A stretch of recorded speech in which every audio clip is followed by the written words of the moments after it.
Welcome back to another episode of ROC Boys football. The time has come to stack the Pac-12 college football teams heading into the 2023 season. We've taken deep dives into these programs.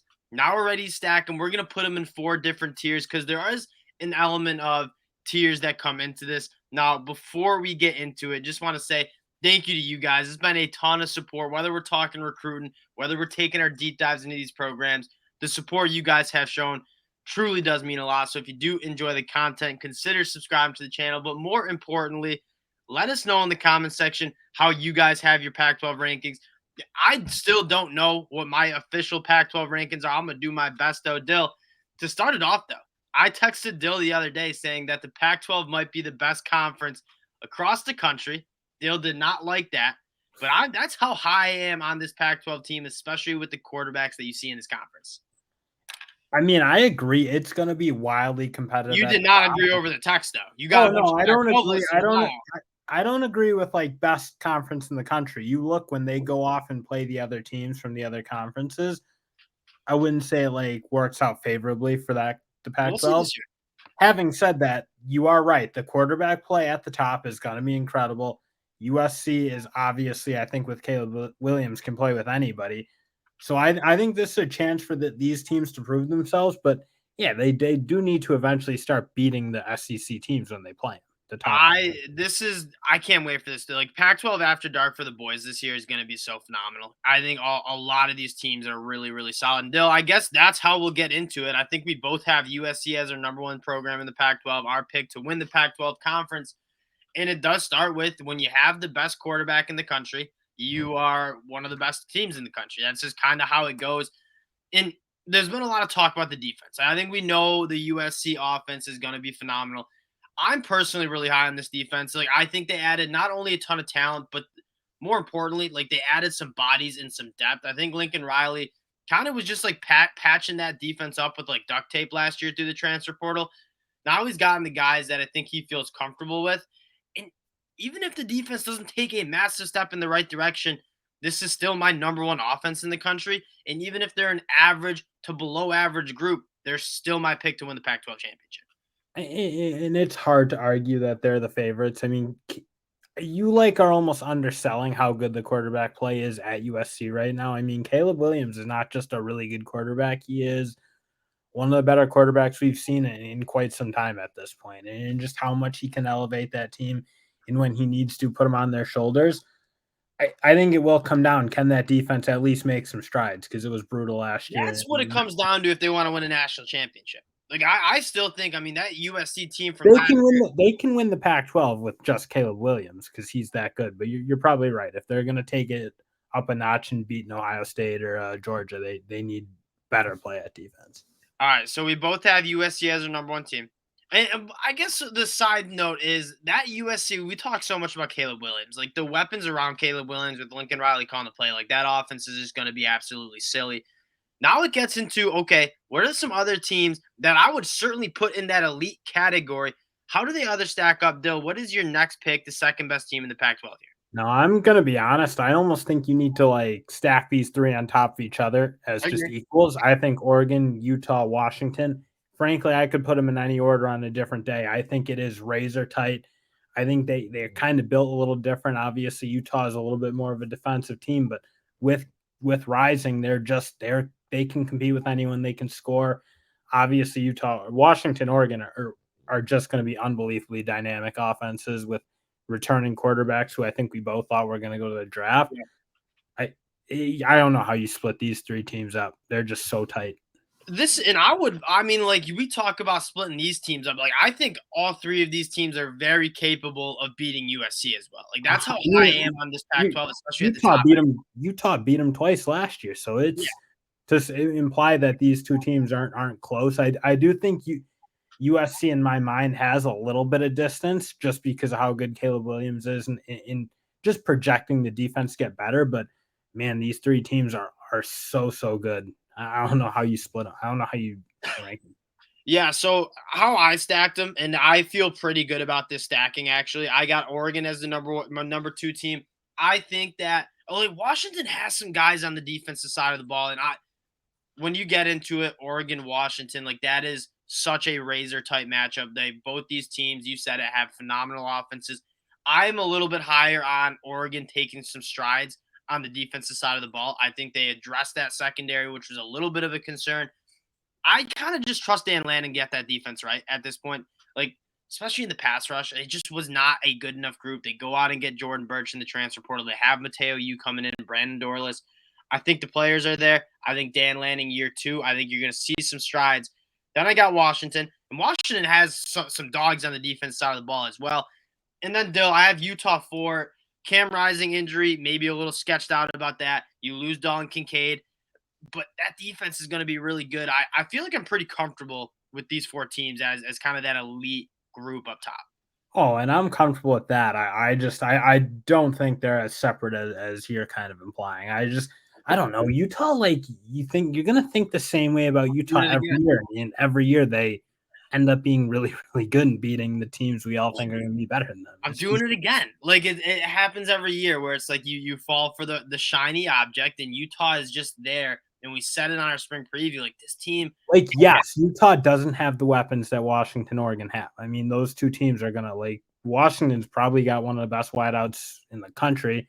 Oregon's got some really, really good players too, and really good running game. I but Utah's just like the culture's there. They just win football games. I don't know what else to say. It Yeah, just Cam Rising's a and star of that stars defense in is my gonna be mind. legit. Like they got a bunch of young guys coming back. Like I know you lose a guy like Clark Phillips and that hurts, but that was a young defense that I think will take some strides next year. All right, I think after these 4 teams, you take a tier below, and this is still a team that I have, and this is why I claim that the Pac-12 is such a good conference. Like Wait, I'm before we go, how many teams do you have in this tier? I'm just kind of interested. 2. I got two too. UCLA and Oregon State. And I got Oregon State first, though. I got Oregon Yeah. State. Oregon State is in a very similar. It's like Utah light, I guess you'd say. Like it's not necessarily the flashiest team.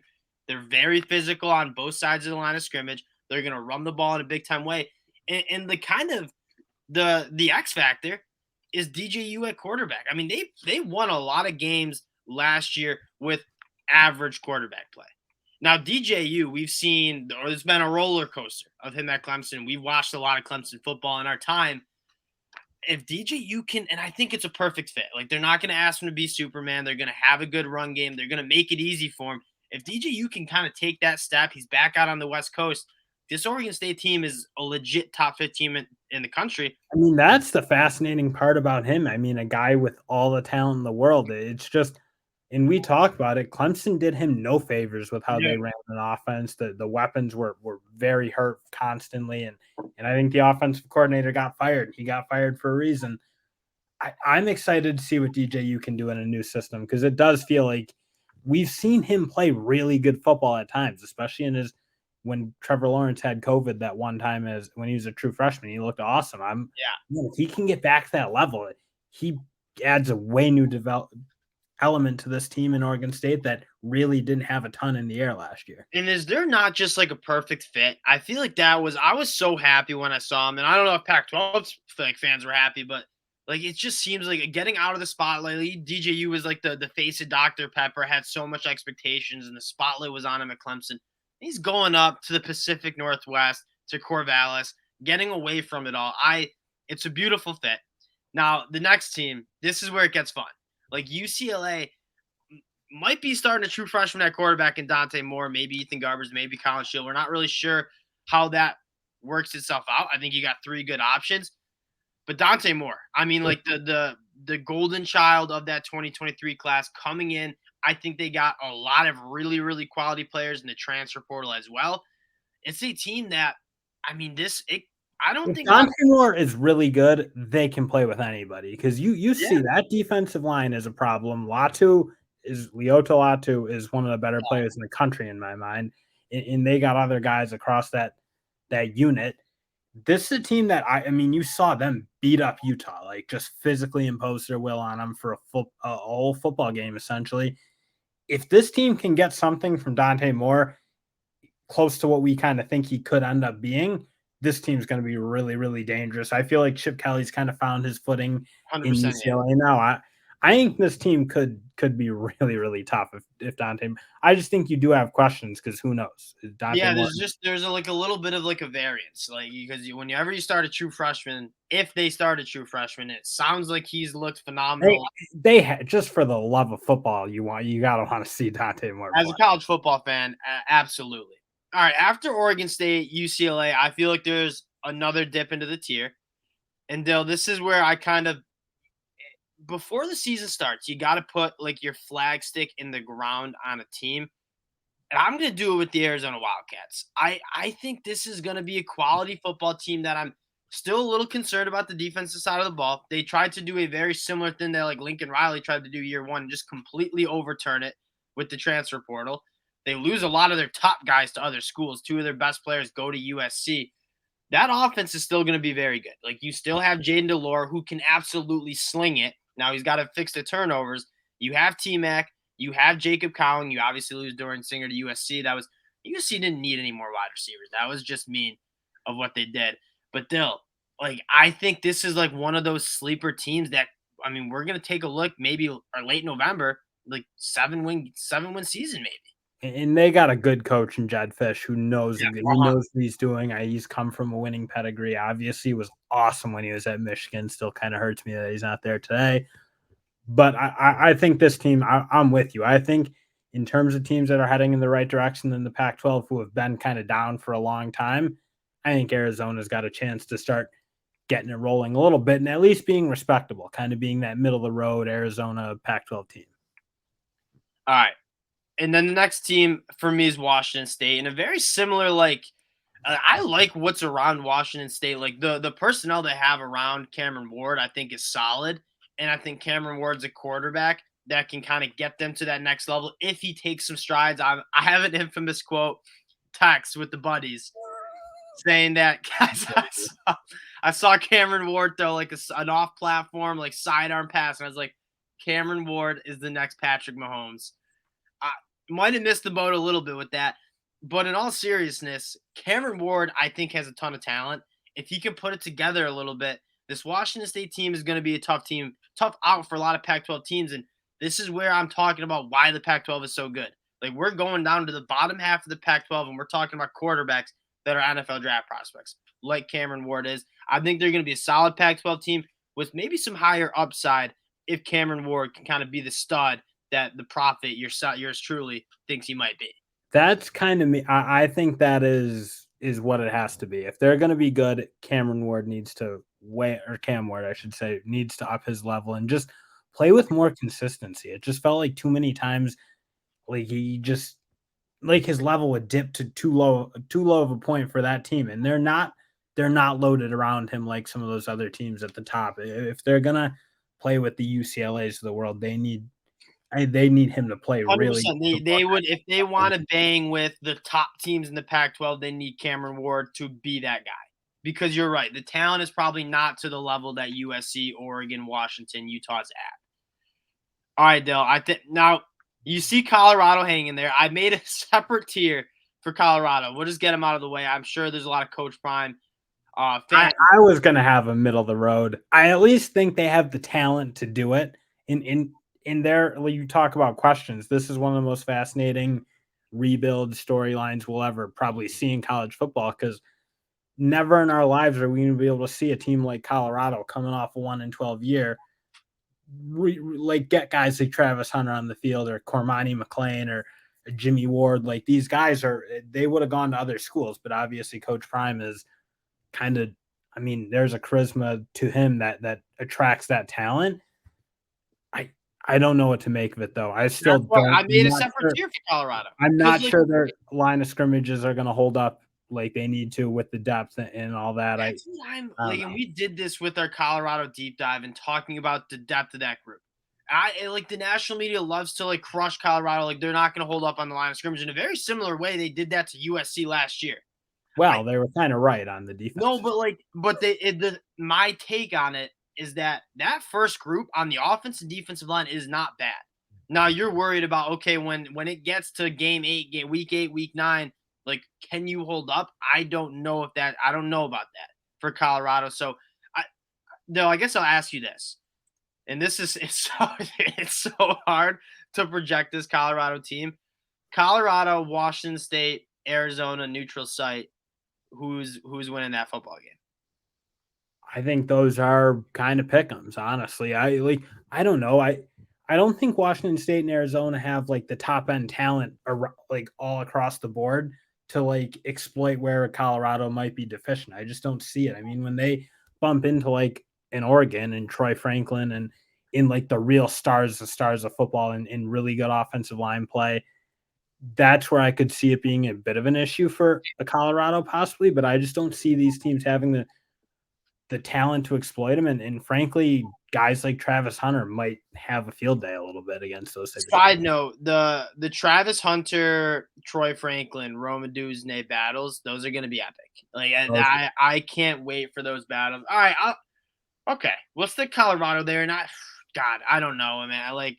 And I mean, you asked me Colorado, Arizona square up. Like I'm probably taking Colorado, but I'm high on this Arizona team as well. So it's I I don't mean, know. we'll know like probably right away about Colorado if they like can go play with TCU and TCU and Nebraska. We'll Nebraska, know yeah. quickly if this team's kind of there or not. But I don't know. There are like obviously a lot of questions because they are coming off a 1-12 year, and we haven't really seen. I mean, USC did it, but they had magic from Caleb Williams.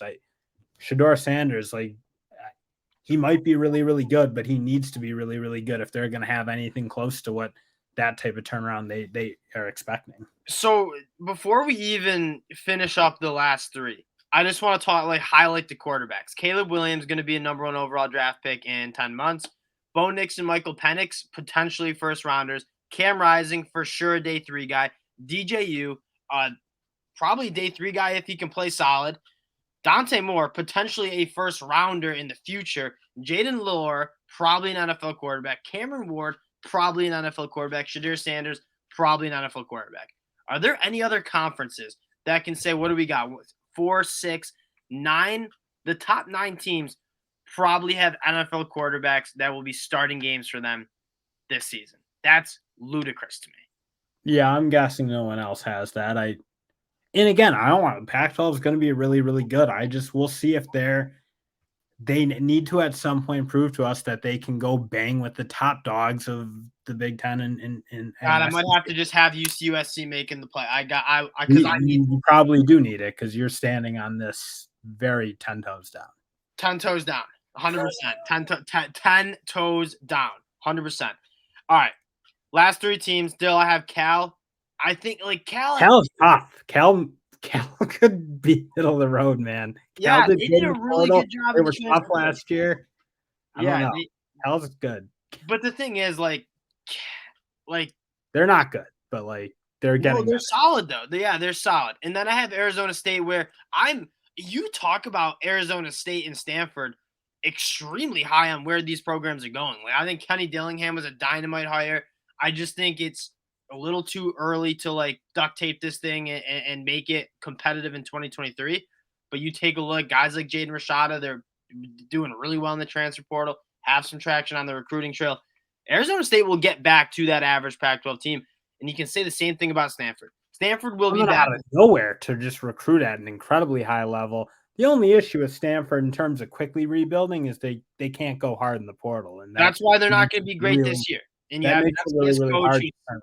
Yeah. Well, when you have an FCS coach stepping into a Power 5, there's going to be some growing pains there. Stanford's always been a program that needs to recruit at the high school level, and they're crushing it. It sounds like they're going to have a top 20, maybe in a top 15 class. But you're right. For Stanford to have this quick of a turnaround, it's just not realistic because they can't go out in the transfer portal because nobody can get into the graduate schools there. So Stanford at the bottom. Arizona State could be feisty depending on how these transfers work out. Cal as well.